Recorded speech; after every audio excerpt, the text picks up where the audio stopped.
ಮಾಜಿ ಮುಖ್ಯಮಂತ್ರಿ ಸಿದ್ದರಾಮಯ್ಯ ಅವರ 79ನೇ ಜನ್ಮದಿನದ ಅಂಗವಾಗಿ ಮೈಸೂರು ನಗರ ಕಾಂಗ್ರೆಸ್ ಸಮಿತಿಯ ಪ್ರಧಾನ ಕಾರ್ಯದರ್ಶಿ ಎಂ ಶಿವಣ್ಣ ಅವರ ನೇತೃತ್ವದಲ್ಲಿ ನಗರದ ವಿವಿಧ ದೇವಾಲಯಗಳಲ್ಲಿ ವಿಶೇಷ ಪೂಜೆ, ಬೃಹತ್ ಅನ್ನ ಸಂತರ್ಪಣೆ ಹಾಗೂ ನಾನಾ ಸಮಾಜಮುಖಿ ಸೇವೆ ಕಾರ್ಯಕ್ರಮಗಳನ್ನು ಹಮ್ಮಿಕೊಳ್ಳಲಾಗಿತ್ತು.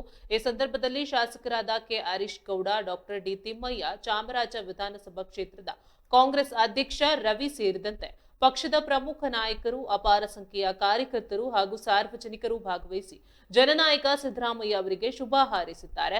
ಜನಪ್ರಿಯ ನಾಯಕನ ಹುಟ್ಟುಹಬ್ಬದ ಅಂಗವಾಗಿ ದೇವಾಲಯಗಳಲ್ಲಿ ವಿಶೇಷ ಅರ್ಚನೆ ಸಲ್ಲಿಸಿ ಅವರ ಆಯುಷ್ಯ ಆರೋಗ್ಯಕ್ಕಾಗಿ ಪ್ರಾರ್ಥಿಸಲಾಯಿತು. ಬಳಿಕ ಸಾರ್ವಜನಿಕರಿಗೆ ಅನ್ನ ಸಂತರ್ಪಣೆ ನಡೆಸಿ ಸಿಹಿ ಹಂಚಿ ಸಂಭ್ರಮಿಸಲಾಯಿತು.